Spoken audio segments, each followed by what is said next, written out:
10 erros de inglês comuns cometidos com frequência em viagens.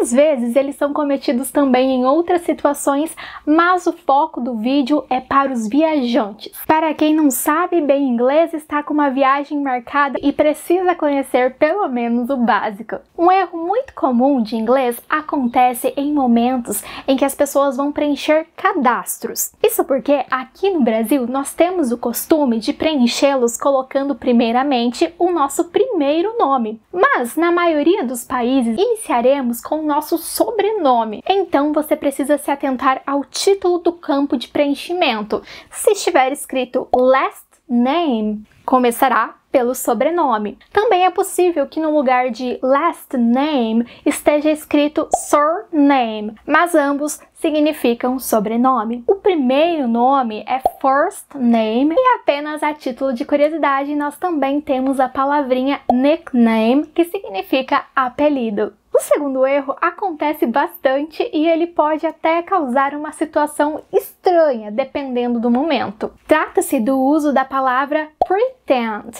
Em português, nós temos pretender, que se parece muito com pretend, mas atenção, pois essa palavra é uma falsa cognata, uma falsa amiga. Ela parece uma coisa, mas ela não é aquilo que ela parece. Dessa forma, embora pretend pareça pretender, na verdade é fingir. Então imagine que situação constrangedora quando alguém te pergunta o que é que você pretende fazer e aí você responde dizendo que vai fingir fazer tal coisa. Mas então, como é que diz pretender em inglês? Pretender em inglês é intend. Mas vamos retomar. Pretend, fingir, intend, pretender. E vamos para o terceiro erro cometido pelos viajantes. Muitas vezes eles vão aos restaurantes, cafeterias, enfim, e aí na hora de chamar o garçom, eles levantam a mão e dizem waiter, ou então waiter. As duas pronúncias estão corretas, vai depender aí de qual país você está. Mas a questão não é essa, a questão é que em muitos países isso soa rude. Parece muito rude você chamar a pessoa pelo nome da profissão dela.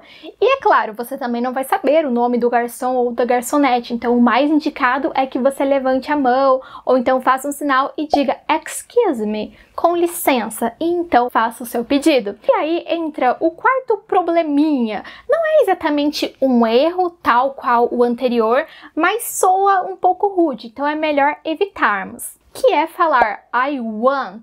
Por exemplo, quando o cliente vai fazer o seu pedido e fala I want French fries, eu quero batatas fritas. Esse I want soa muito autoritário, parece que você está ali um pouco nervoso, ansioso. Então, a forma mais indicada, que seria a mais educada, a mais polida, é utilizando o I would like, eu gostaria.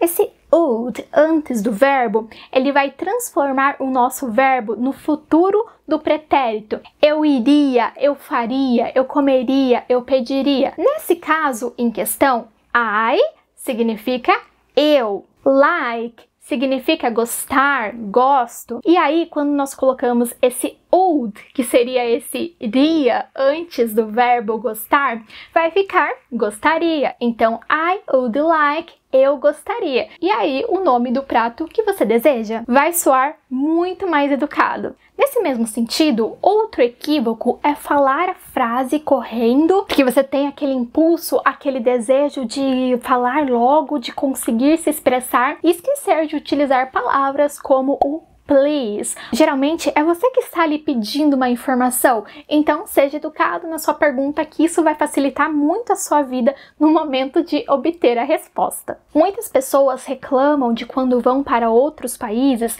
e tem um tratamento um pouco ruim por parte dos moradores locais, mas acontece que muitas vezes você está naquele país e não está se esforçando para entender o contexto, para tentar se comunicar, quer exigir muitas coisas do outro, sendo que você não está fazendo tanto esforço. Então essas dicas de hoje podem te ajudar fortemente nesse aspecto. O próximo erro acontece demais porque quando se está no nível básico é muito comum que você lembre do português o tempo inteiro. Então você tenta utilizar as regras da língua portuguesa na língua inglesa. Às vezes dá certo, porque elas têm sim muitas semelhanças, mas às vezes vai dar errado. Então é melhor tentar aprender cada uma individualmente. Mas estou falando da frase eu tenho tantos anos. Vamos supor que alguém te pergunte: How old are you? Quantos anos você tem? Em português, no meu caso, eu responderia: eu tenho 26 anos. Eu tenho. Mas em inglês, eles não utilizam o verbo ter, e sim o verbo ser. É como se fosse eu sou tantos anos. Eu sei que pode parecer estranho em um primeiro momento, mas realmente faz sentido. E em inglês, o verbo ser e estar é o nosso famoso verbo to be. Então, em vez de você falar I have 26 years, você deveria falar I am 26 years old. E é interessante que você coloque esse old no fim também. Não fale apenas 26 years. Você pode falar I am 26 apenas, ou então I am 26 years old. E se você está indo viajar agora e precisa aprender pelo menos o básico do inglês para se comunicar em viagens, você pode adquirir o meu curso Inglês para Viagem pelo link que está aqui embaixo e também no primeiro comentário fixado. Está com preço promocional, é um material de qualidade, muito bem pensado para ser um conteúdo curto e muito útil. Um erro muito comum para nós brasileiros, principalmente, acontece quando nós vamos entrar nos estabelecimentos, porque muitos deles vão ter aquela plaquinha falando puxe ou empurre. Só que o ponto é, push em inglês não significa puxar. Push em inglês significa empurrar. Só que acaba sendo meio automático quando o nosso cérebro brasileiro olha aquela plaquinha escrito push, mas não, temos que ir aí nos educando ou pelo menos ter essa consciência. Bom, se push é empurrar, então como é puxar? Puxar é pull. O próximo erro do qual falaremos hoje pode gerar sim um desentendimento, que acontece quando o cliente vai a um restaurante, a um supermercado ou a locais como esses e quer comprar uma água com gás. Água, water, ou então water. Gás, você vai pensar o quê? Que é gas. Só que água com gás em inglês não é water with gas. Inclusive, vão pensar outra coisa se você falar isso. Água com gás em inglês é sparkling water. E faz todo sentido também, porque sparkling é espumante, cintilante. O próximo erro acontece quando o viajante deseja carregar o seu celular e ele está desesperado em busca de uma tomada. O verbo carregar em inglês, quando você vai carregar alguma coisa nas suas mãos, nos seus braços, é carry. Mas carregar celular não é carry, e sim charge. Can I charge my phone? Eu posso carregar o meu celular? E é isso por hoje, espero que o conteúdo tenha sido muito útil para vocês. Lembrando que caso vocês tenham interesse em contratar aulas particulares, vocês podem entrar em contato comigo por este e-mail aqui embaixo, para consultar a minha disponibilidade de horários e também os valores.